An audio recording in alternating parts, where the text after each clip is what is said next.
నమసేవైన సూర్యాపేట జిల్లా పెన్మాడు మండలం అనంతరం గ్రామంలో దారుణం చోటు చేసుకుంది. రైతుల పట్టా భూములు అక్రమంగా రాత్రి వేళల్లో ఎవరు లేని టైంలో రోడ్డు నిర్మాణం చేపట్టారు. రాత్రి వేళల్లో తమకు తెలియకుండా తమ పంట పొలాల్లో వేసిన రోడ్లు నిర్మించిన వ్యక్తులపై చట్టపరంగా చర్యలు తీసుకోవాలని, అక్రమంగా రోడ్డు నిర్మాణం చేయడమే కాక అప్పు చేసి వేసుకున్న పంట పొలాలను నాశనం చేసి మాకు ఆర్థికంగా నష్టం కలిగించిన వ్యక్తులపై చట్టరీత్యా చర్యలు తీసుకొని నష్టపరిహారం కట్టించేలా చర్యలు తీసుకోవాలని అధికారులకు వేడుతున్నారు.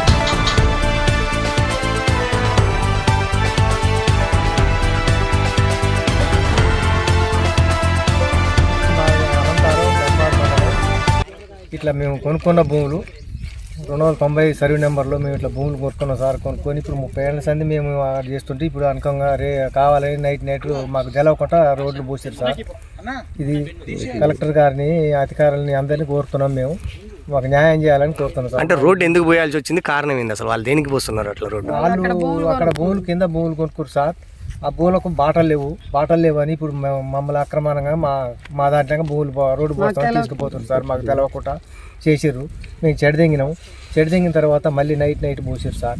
ఇది మాకు న్యాయం చేయాలని కలెక్టర్ గారిని అధికారులను అందరినీ కోరుతున్నాం. అంటే దౌర్జన్యంగా ఎందుకు వచ్చి మిమ్మల్ని ఎవరెవరు బెదిరిస్తారు? వాళ్ళ పేరు ఎవరు? వాళ్ళు గజల్ చైదిరెడ్డి, మన ఫసిలిటీ వెంకన్న సార్. వాళ్ళు ఇద్దరి అభిప్రాయంతో ఈ రోడ్డు పోస్తారు సార్.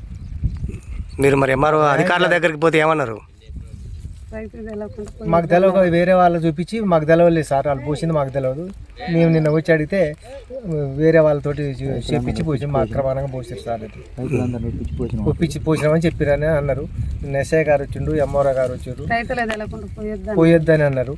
మళ్ళీ నైట్ మళ్ళీ పోసారు సార్. ఇది మా పంట కందులు చల్లితే కూడా దాన్ని ఆగం చేసి పంటలు ఖరాబ్ చేసి పోసారు సార్. మీరేం కావాలని కోరుతారు? మాకు ఈ పంట సార్ మేము గింత కొనుక్కొని చేసుకొని బుడ్డగా బతికితోళ్ళం సార్. మేము చిన్న బుడ్డాసిగా ఉన్నాం. మాకు ఇది న్యాయం చేయాలని కోరుతున్నాం సార్. మేము రైట్.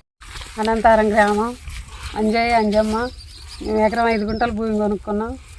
మా భూమిలో మాకు తెలవకుండా రోడ్డు ఉందని పోసిరు. మేము కష్టపడి మా పెళ్ళి 26 సంవత్సరాల నుంచి కూలినాలికి పోయి పిల్లలు గవర్నమెంట్ స్కూళ్ళలో చదివించుకొని మాకు కావాలని దాన్ని జమ చేసి మేము అన్ని కంట్రోల్ బియ్యం తిని అన్ని చెరలు పడి మేము కొనుక్కుంటే ఇవాళ రోడ్డు ఉందని మాకు తెలవకుండా మమ్మల్ని చంపుతాం. ఎవరు ఆడొచ్చేది గొర్రెల కాస్టో నీకేమెరకరా ఎదవా, నువ్వు మోతుబరివా, నువ్వు రా కాలువ కాడికి అల్లేసి తొక్కుతా, ఎవడో వాడొచ్చేదని సైదిరెడ్డి వెంకన్న అంటారు మమ్మల్ని. ఇప్పుడు మీరు ఏం కావాలని కోరుతారు? మాకు రోడ్డు వద్దని కోరుకుంటున్నాం. అధికారులు మీరు అడిగితే ఏమంటారు? అధికారులు రైతుకు చెప్పండి, మీరు పోయొద్దు ఇప్పటి నుంచి, ఫస్ట్ పోసింది మీ తప్పు అని చెప్పిపోయారు. పోయినా వచ్చిండు, ఎంఆర్ఓ గారు వచ్చిండు, అధికారులు అంతా సార్లు అందరు వచ్చి చెప్పినా వాళ్ళు వినకుంటే ఇట్లా పోసిర్రు. మాకుంది కష్టపడి కొనుక్కుంది ఎకరం 5 గుంటల భూమి నాది. మేము ఇక 2 ఆడపిల్లలు, ఈ రోడ్డు పోతే మేము చచ్చిపోతాం. చిన్నలు పెద్దలు మాకు అందరు కలిసి సహకరించాలి. 295 సర్వే నెంబర్ ల్యాండ్లో అక్రమంగా మాకు రోడ్డు పోసినారు. మాకు ఎలాంటి ఇంటిమేషన్ లేదు, మాకు నోటీసులు కూడా పంపలేదు. మేము అధికారులను కలవగా వాళ్ళు వచ్చి మీకు ఎలాంటి నోటిఫికేషన్ చేయలేదు కాదు, మేము ఆల్రెడీ చెడగొట్టుకున్నాం. దాన్ని చెడగొట్టి పంట కూడా వేసినాము. పంట వేయంగా కూడా దౌర్జన్యంగా రెడ్డి అధికారులు అధికారం ఉందనే దుర్వినియోగంతో పంట వేసిన దాన్ని నైట్కు నైటే జేసీబీలు తెచ్చి గుంటలు పెట్టి అక్రమంగా పోసినారు. దీనికి సంబంధిత ఎవరైనా ఉంటే మేము అధికారులు సహకరించాలని, వీళ్ళని చర్య తీసుకోవాలని మేము కోరుతున్నాము.